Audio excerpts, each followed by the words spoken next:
Now this forum will basically go in the same format as This week, we continue our coverage of the All Candidates Forum, which was held October 9th at the Legion. Our focus shifts from the councillors to the three mayoral hopefuls. So to start, we will get to meet the candidates with their... Infrastructures and roads is always a big topic in Estevan, and the candidates had their chance to weigh in. I think we have to realize, first of all, that it is not our problem as council to fix the streets. We have contractors that we have to use. And I think we have to, if we can't get them done with the current contractor that we have in the city, that maybe we have to look elsewhere. It has to be taken care of and it has to be improved. But we have to be able to afford what we're doing. And it cannot be overnight type of thing. Thank you. First of all, we have to get the heavy trucks out of the city. That's priority number one, because why would we continue to waste good money after bad to have the heavy traffic just continue to destroy it? So that has to happen firstly. Secondly, after we get that done, we do have a program. We've got a 20-year program. We're at number 8 in that program. I don't know if our citizenry realize that we've already done over 100 blocks of infrastructure, water main, sewer main, and pavement replacement, but we have. I know we're in very busy times and maybe people don't notice that, but it is ongoing and it will continue to go on. And pavement is getting more expensive, but at the same time, it's one of them things that you have to bite the bullet and continue to do. I think we are overall doing a pretty good job, but having said that, we have to continue down that road. But first off is the truck bypass. Let's get it built. Roads. Roads get us everywhere, that's for sure. And I probably agree with Roy that it really hurts all of us when we have to spend $60,000 or $80,000 repairing a road that we just did 2 years ago. And until that truck road is built, our main thoroughfares are going to take a beating, and you're probably going to see us let some things happen, because until they're off the roads, we are going to be spending your money over and over and over again to do the same thing. But at the same time, we will be doing the underground infrastructure that has to be done in all the areas. As Roy said, 100 blocks have been done and there's more to come. Those roads are in great shape and we should be happy with those. But all of you have a voice too. Write your provincial government and let them know that that truck road needs to happen so we can start fixing our roads once. Not once and for all, but at least once for every 5 or 10 years. The candidates were also asked about their plans for the city of Estevan's future. As I said earlier, we've been too busy being busy.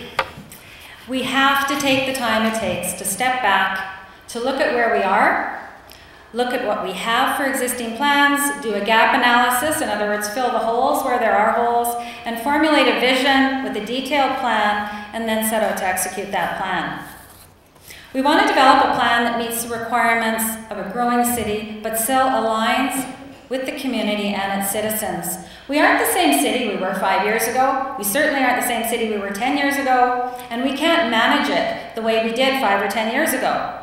We should revisit our management structure to ensure we have the right people with the necessary skills to do the job. For the past 7 years, I've had the privilege of being a director with Access Communications Cooperative Limited, and most recently its chair. I've participated as a director on several boards, and I believe those experiences have told me that the city is missing some huge, important components in its planning processes. We should have in policy and in practice stringent guidelines to follow each year. And communicating with all of you, our stakeholders, our shareholders, is critical. Talking to the people who work for us and including them in the planning process is equally important. We want employees who understand and buy into the vision too. If we don't include them in the process, we're unlikely to get their support or their best effort. I see this process the first time beginning almost immediately with a clear vision and strategic plan to be developed by June 30th. And then every year from January to June, we will undertake that process so the budget can be derived from the plan.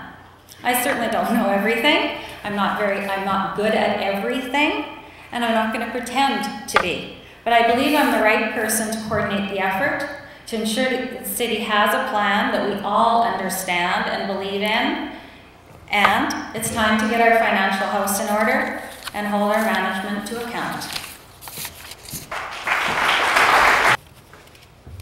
We need to improve on the city of Estevan on the green areas and to increase our number of walk paths, get them all together. We have to work with the hospital boards to get everybody working together. We have all kinds of chances to develop areas in the city that need to be to increase housing, and we have other things that we need to improve on. But we need people's ideas from outside or from in our community, and the best resources are the people themselves. And I would like to be able to take these ideas to council and use the best of the people that we have in place to do these jobs and utilize them to the best of their abilities. I thank you. Thank you, Mr. Moderator. Ladies and gentlemen, our vision plan would include making Estevan the best possible place to live. I would implement the plan by getting council involvement as well as community leaders, including the Chamber, reviewing our existing long-term strategic plans as well as our vision statement, revising as needed, and moving forward with the intention of staying focused on the goal of making Estevan a city we can be proud of. I believe that we also have to look at diversifying our economy, perhaps looking at more manufacturing as well as other areas that will make our community more sustainable into the future.